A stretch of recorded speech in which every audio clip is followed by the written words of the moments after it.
Jeff and Jeremy. It's like a radiogasm. I said, hey, babe, check it out on the podcast. Apple Podcast, Google Podcast, and Spotify. All this is going viral.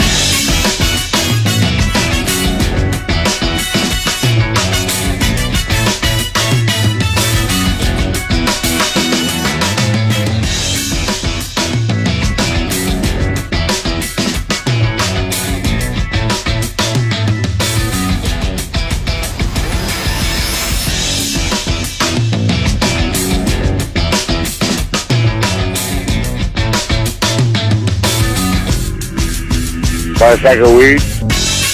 Anybody buy some weed yesterday? Bet you the shops around here were just killing it. I know that they had like some kind of big celebration down at Megan's. They're like handing out free bags. I don't know what's in the free bag though. Probably not the sack that gentleman was talking about. Buy a sack of weed. Maybe. You never know. Maybe there's a little spliff.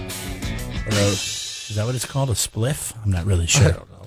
Like Anyways. Us talking about like using marijuana terms are so outdated. It's so ridiculous, Like right? it's become so scientific now. The nice thing about it is no hangover. No hangover with the marijuana. Not for me. You get a hangover? Yes, I am. No way. Yes, I am. I am groggy definitely the next day. See, I was the reason when I was convinced that this was not that bad for you was we would drink alcohol all night and then go to somebody's house and they're like, hey, we want to spark it up or whatever. There's another out of date term. And then we'd spark it up. And then the next day I would not have a hangover. Was that prefaced with I just scored a lid? Yes, yeah. Would you like to spark it up? And then the next day, after smoking and then passing out, eating and then passing out, I would not have a headache. I wouldn't feel hungover. I would feel fine. I'd be like, this is a miracle drug. And then I noticed there was a trend because I didn't do it very often, but every time I did, I never had a hangover. That's why you ate the cookie that one day, right? You had a hangover. And No, you ate the cookie. I was bored. Oh. My wife was out of town. I don't know what she doing. I can't remember, but she was out of town, and I was like, all right, I'm going to get high. So I mean, we're talking a bite of a cookie. Here's the whole cookie. I took one bite. It was a decent sized bite. I thought she was walking the dog that day. Oh, that's what I can't remember. I'm so stoned. I was at home. I was on the couch. She was out with the dog, meeting up with his friends. George has friends, and they go hang out, and I didn't go. And why didn't you go to that? I don't know. I think I was hungover. Oh, that's what it was. I was hungover. And so I said, I'm going to have this cookie. Next thing I know, I got Panda Express coming over. So the good thing is no side effects from marijuana usage like memory loss or anything like that. Well, there was a lot of alcohol. Trust me, there's been so much more alcohol in my life than marijuana. Like, do you remember college? I don't remember much of college. I mean, I know I had fun, but I don't remember a lot of stuff. I remember the big moments, but actually, you do remember stuff because you'll bring stuff up, and I'm like, I don't remember that. There was no marijuana then. It was all alcohol. A lot of it. College was fun. Yeah. So, anyways. Back before you did a lot of damage to your brain. It was fun. I know it was fun. I had a good time, and, we found every reason we could to party, so. What are you going to do? That's the only argument for college, though, was that at least the way it applies to me. Now, I know there are doctors out there and chemists and vets and whatever, where it does apply to you and it helped you out going to college. But for me, it did not help me out. I could have done this job without the college. Yeah, but aren't you glad you went? You've got a greater. I paid to party. I paid a lot. But you got an education out of it. I paid a lot to party. I mean, you learned about stuff. That's true. You got an education. I mean, there's a general education there, and there's maybe not in this field, and we could have learned everything about this business in this field, but other stuff that I didn't know. So that's true. There was a good general education there. Nutrition class. I learned a lot in the nutrition class. Me too. Anyways, good morning and welcome in. Jeff and Jeremy here. Another shot for you to win that $25 gift card later today to go to Pappy McGregor's or 1122 Speakeasy. Very excited to have them jump on as a sponsor of the program now. They're, of course, in Paso Robles. We do that every day at 9:40. Just listen to this, and who knows? You may know the answer to the question. You can call in, and you can win yourself a $25 gift card to go to Pappy McGregor's or 1122. Whoa! Jeff and Jeremy in the morning. I don't know if you've heard, but we're going to be giving away a ton of money, a lot of cash, thousands of dollars, by the way, in May. Cash. And yeah, I mean, we're talking cash here. We're not talking anything else.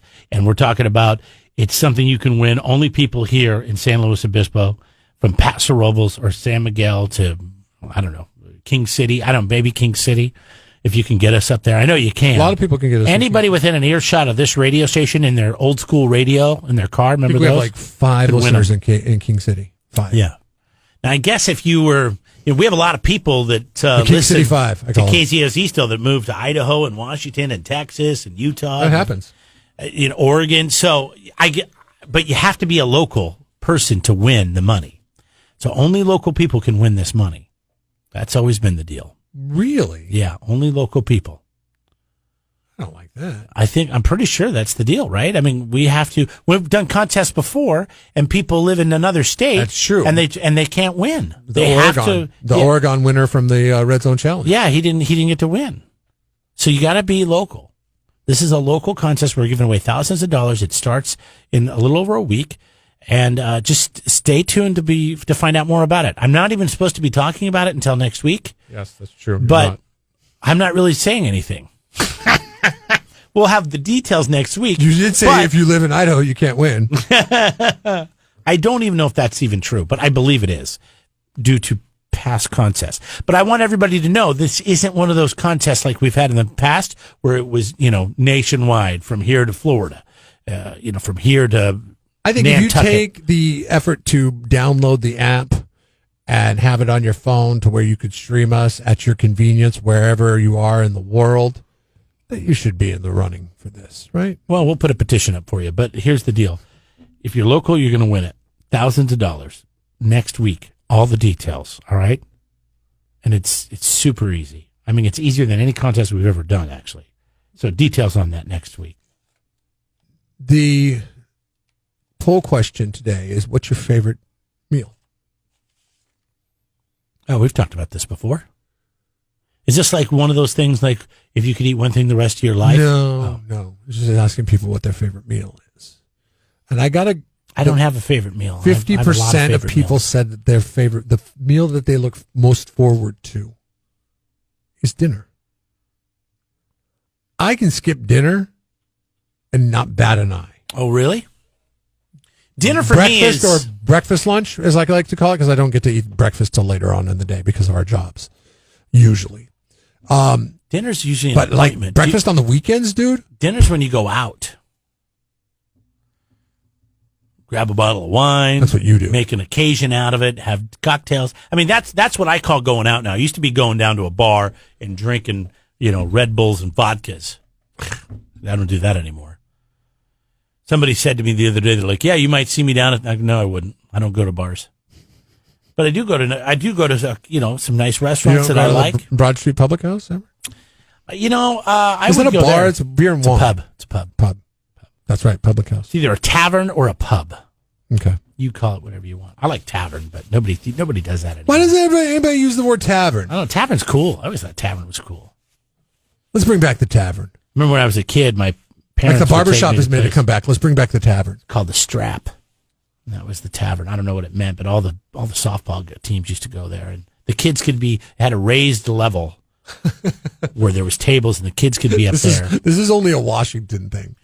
Yeah. The lower levels where all the video games were, and the bar, and the kids couldn't be down there.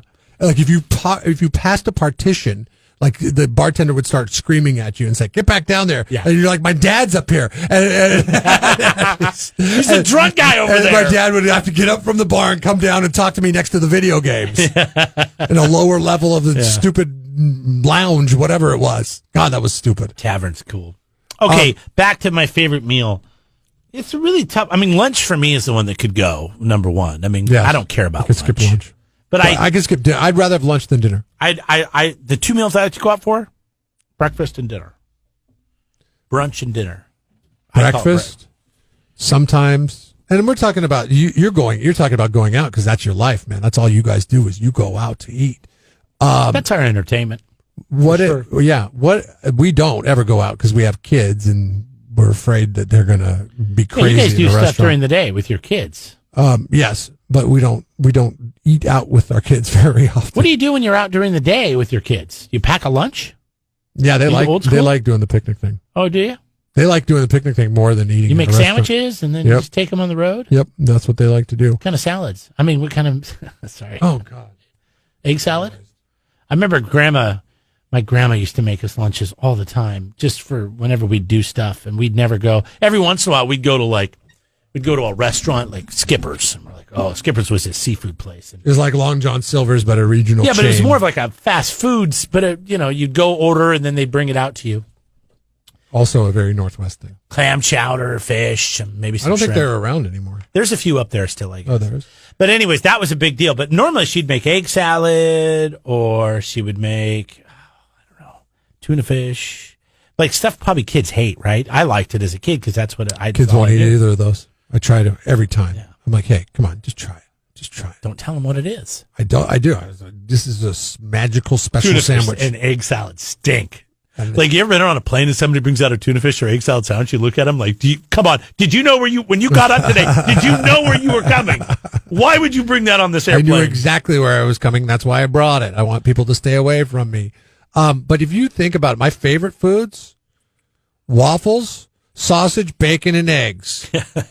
I can eat those all meals of the day. Therefore, I have to default to breakfast. But when this survey was done internationally, people said that the meal that they look forward to most is dinner. Yeah. And my favorite meal of the year, which I know doesn't have anything to do with this, but since we're talking about it, is Thanksgiving.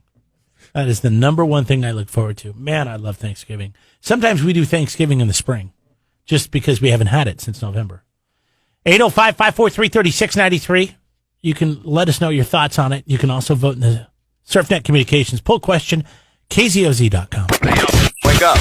Jeff and Jeremy in the morning. Jeff and Jeremy here online at kzoz.com. The podcast, Jeff and Jeremy in the morning, on all your major players. Major player. This is a terrible story, and I know you love terrible stories with terrible outcomes. So I will break this down for you. This is now we've heard about these Teslas, right? Did you read? About Oh yeah, this has been in the news all week. About the guys that were riding in the back seat. This is weird because there was somebody in the passenger seat, somebody in the back seat, but nobody driving the car. Yes. And then it got into an accident. And I heard the latest from Elon yesterday was that it wasn't in autopilot mode or whatever they call it, autonomous mode or whatever. But they probably thought it was, don't you think? Yeah, I mean, I don't know all the facts of the story. I just know it's another Tesla that got into an accident. But this time, it wasn't like somebody was sitting in the seat and they were sleeping. No, they were Or drunk. joyriding it. But there was nobody in the driver's seat, from what I heard. Is that true? Yeah. There was nobody in the driver's seat. Here's the TV report on it. We understand that there was a person in the passenger seat in the front of the car and then in the passenger seat in the rear of the car in automatic driving mode. But we do know that 2 males are dead as a result of this crash. And when firefighters got here, they say they had to use 23,000 gallons of water to extinguish the flames because of the car's batteries that kept reigniting. It took them, now this happened in their cul-de-sac. So their family, their neighbors are watching as this is transpiring. It took them 4 hours to put out the flames and get to the point where they could extract the bodies.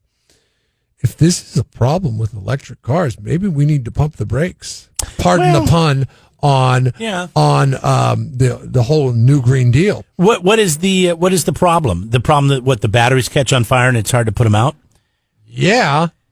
If every car See, it's electrical electric- fire. I was always told never to put water on electrical fire. There's they have fire extinguishers that have CO2 or something like that you're supposed to spray on electronics. I'm not an expert, but I remember hearing something about that along the line somewhere. If you look into it, how to put out an electrical fire, it'll probably tell you. You don't put water on it. But I mean, if that's all they had, then there you go. Here's the thing. I know people are going to say, you know what?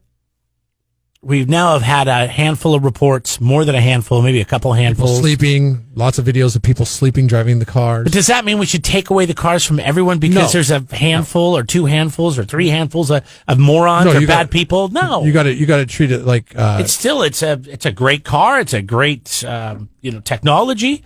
The thing that's tricky about it is, and now that you and I have driven some of these new cars from Paso Robles Ford with this, semi-autonomous driving. I mean, yeah, it'll drive down the road. It'll turn with the freeway. It'll keep the speeds up. It'll, slow down all the way to a stop. I've been in a car that's done it on its own. It stopped in traffic and then started going again and then turned left and turned right. But you got to keep your hands on the wheel. I don't think that's the case with these Teslas. and maybe it needs to be the case with the Tesla. Until we get it more dialed in. Well, no, how about just forever? Like, have we become so lazy that we can't keep our hands on the friggin' Well, wheel? the technology is going to move us in that direction. I agree. We should drive cars. We shouldn't. As a matter of fact, I don't even like the lane assist in my wife's car because it's like, I just don't like it. I have driven some cars and where it is not as solid as it is in another car. My friend's got another type of car. And he was showing me. He's like, the Fords are pretty solid. I I mean, I've only driven it. I've only used it. don't want to disparage any car maker, but the Ford one has got it the dialed Explorer in compared to another car really maker. good. It's really good. Well, you can mention. I mean, my wife's Honda. It's okay, but it's not as good. It's just not as good. Yeah. It works, but the driving, and I've never driven a Tesla, but does that mean we need to stop No, I don't think so. This whole electronic move is crazy, though.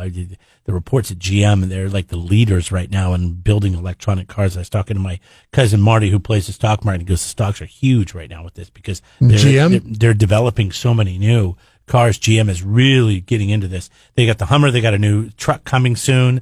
And then, of course, they've already been doing like the Bolt, right? Yeah. And then the Volt or the Bolt? The Bolt. The Bolt. The Yeah. Volt's completely. Plus, they've got a few others, too. The Volt is hybrid. It's like a little bit of electric, a lot of gas. But what's it going to take for these people? I mean, at some point, you just say, hey, they're Darwin. They're dumbasses. I mean, you know what? This car's not meant to that. They tell you that, and then you still do it anyways. You get what you deserve. Now, were they drunk? Were they high? We don't know, right? Because they were well done. Yes. Yeah. Too bad. I don't think you can run any toxicology reports on somebody who was sitting in a car for 4 hours while it burned. Until we maybe figure out from people that knew them where they were at, what they were doing. And maybe that'll lead to it a little bit more. But 59 and 69 years old, the two guys. how bad do you want to go drive a Tesla right now? I really do. I want to. This doesn't scare me. I want to go drive one. I want to see what this is so you like. think it's good publicity for Tesla? Well, I don't know if that's the case. I just know that I really want to see what this autonomous type driving is all about. You can let us know your thoughts. Always welcome on this show. 805-543-3693. Those are the 805 beer lines. Live the 805 lifestyle. Go to 805beer.com. Call or text 805-543-3693.